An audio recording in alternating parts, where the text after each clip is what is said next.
اعوذ باللہ من الشیطان الرجیم بسم اللہ الرحمن الرحیم وَلَقَدْ مَكَّنَّاكُمْ فِي الْأَرْضِ وَجَعَلْنَا لَكُمْ فِيهَا مَعَايِشَ قَلِيلًا مَا تَشْكُرُونَ وَلَقَدْ خَلَقْنَاكُمْ ثُمَّ صَوَّرْنَاكُمْ ثُمَّ قُلْنَا لِلْمَلَائِكَةِ اسْجُدُوا لِآدَمَ فَسَجَدُوا إِلَّا إِبْلِيسَ لَمْ يَكُنْ مِنَ السَّاجِدِينَ قال ما منعك ألا تسجد إذ أمرتك قال أنا خير منه خلقتني من نار وخلقته من طين صدق اللہ العظیم۔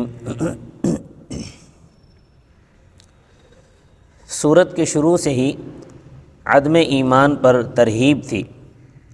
اب 5 طرح سے ایمان لانے کی ترغیب دیتے ہیں۔ البتہ ان آیات کو سمجھنے کے لیے چند باتیں سمجھنا ضروری ہیں۔ نمبر 1، زمین میں بے شمار مخلوقات کے ساتھ 3 اہم مخلوقات ایسی بسی ہوئی ہیں جن کے نام یہ ہیں۔ نمبر 1، زمینی فرشتے جو سب سے پہلے زمین میں پیدا کیے گئے، ان کو رجال الغیب کہتے ہیں۔ نمبر 2، ان کے بعد جنات کو پیدا کیا۔ جنات کے جد امجد جان ہیں، یہ مکلف مخلوق ہیں۔ پھر عرصے بعد انسانوں کو پیدا کیا، یہ بھی مکلف مخلوق ہیں۔ تینوں مخلوقات میں لطافت و کثافت کا پارٹیشن ہے، یعنی حصہ ہے۔ یہ تینوں مخلوقات عناصر 4 سے پیدا کی گئی ہیں۔ البتہ زمینی فرشتے عناصر کی بھاپ سے پیدا کیے گئے، اس میں کسی عنصر کا غلبہ نہیں ہے، اس لیے فرشتوں کے مزاج میں اعتدال ہے، بس وہ ہر وقت عبادت میں لگے رہتے ہیں۔ جنات کے آمیزے میں آگ کا غلبہ ہے اور آگ کا خاصہ علو ہے، اس لیے جنات کے مزاج میں سرکشی ہے۔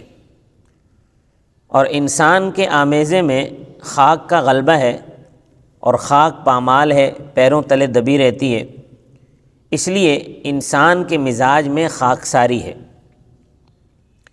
یہ جو زمینی فرشتے ہیں ان کو ملأ سافل یعنی ایوان زیریں کہلاتے ہیں یہ، اور آسمانوں کے اوپر والے جو فرشتے ہیں وہ ملأ اعلیٰ یعنی ایوان بالا کہلاتے ہیں۔ جو آسمان سے اوپر والے فرشتے ہیں وہ نور سے پیدا کیے گئے ہیں، وہ بھی انسان کی مصلحت کے لیے پیدا کیے گئے ہیں، وہ ہر وقت مومنین کے لیے دعا و استغفار میں لگے رہتے ہیں، وہ انسانوں کی اور خدمات بھی انجام دیتے ہیں۔ نمبر 2، دوسری بات جاننا یہ ضروری ہے کہ کائنات میں پہلے یہ بارڈرز اور سرحدیں نہیں تھیں، جیسے زمین میں بھی آج کل ممالک کی سرحدیں ہیں، یہ سرحدیں پہلے نہیں ہوتی تھیں۔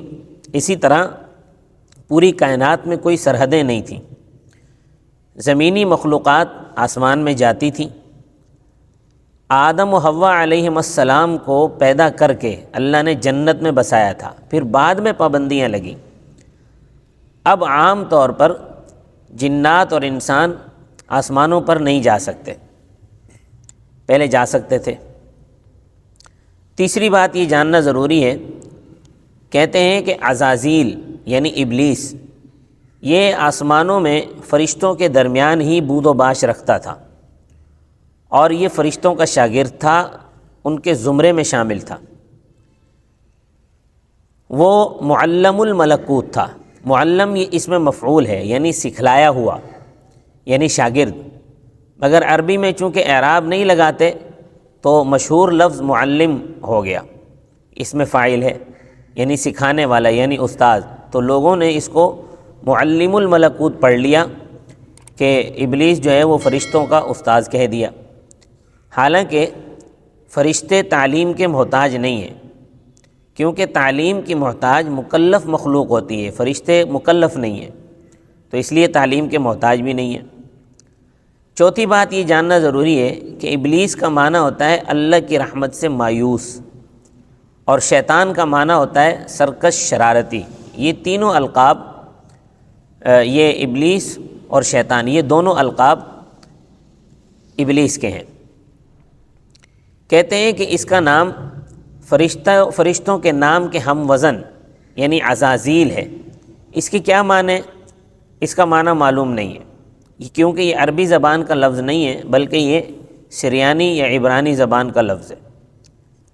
پانچویں بات یہ جاننا ضروری ہے کہ جب ابلیس نے آدم علیہ السلام کو سجدہ نہیں کیا تو پہلے تو اس کو آسمانی فرشتوں کے زمرے سے نکال دیا گیا، یعنی اخراج کر دیا، مگر یہ رہتا آسمانوں میں ہی رہا۔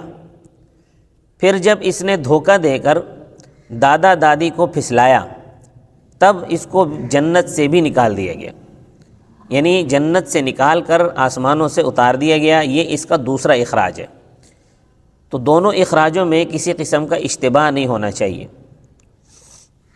چھٹی بات یہ جاننا ضروری ہے کہ آدم علیہ السلام کو اللہ نے صرف فرشتوں سے سجدہ نہیں کرایا تھا بلکہ تمام خلقت سے سجدہ کرایا تھا، اس لیے کہ انسان کو اللہ نے اپنا خلیفہ بنایا تھا تو ضروری تھا کہ سب خلقت آپ کی منقاد ہو، جبھی وہ کار خلافت انجام دے سکتا تھا۔ مثلا کارخانے کا جو منیجر باس کا خلیفہ ہوتا ہے تو کارخانے کے سبھی ملازمین کے لیے ضروری ہوتا ہے کہ وہ اس منیجر کی بات مانیں، اس کی فرما برداری کریں، تبھی وہ منیجر کارخانہ چلا سکتا ہے۔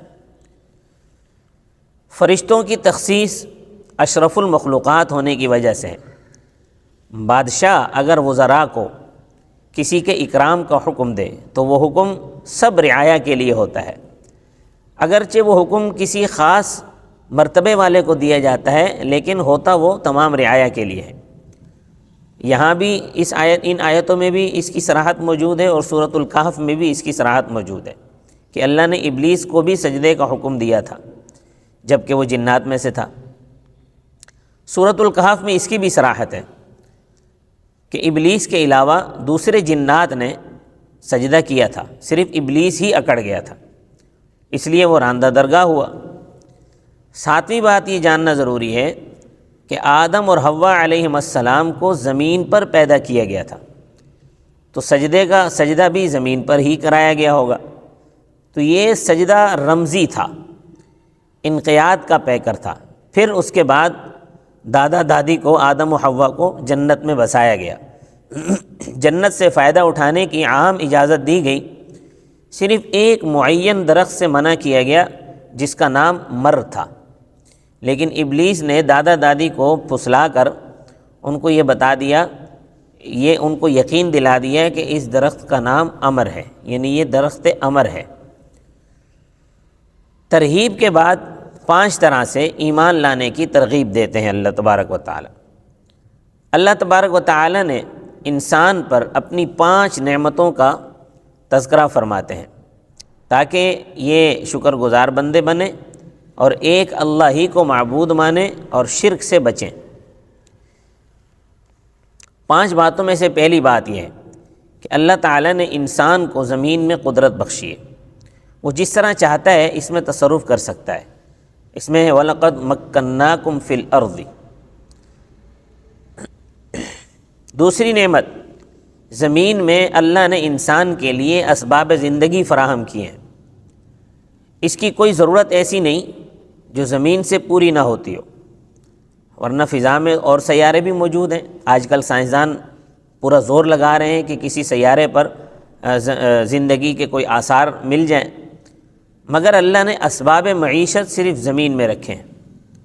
اللہ تعالیٰ نے زمین میں ہی حیوانی زندگی کے وسائل بھی پیدا فرمائے ہیں، اس کو واضح کیا ہے وَجَعَلْنَا لَكُمْ فِيهَا مَعَائِشَ۔ یہ انسان پر اللہ تعالیٰ کا کتنا بڑا احسان ہے، مگر کتنے انسان ہیں جو اللہ کا شکر بجا لاتے ہیں اور اسی ایک اللہ کی بندگی کرتے ہیں۔ ایسے انسانوں کی تعداد بہت کم ہے، قلیلا ما تشکرون۔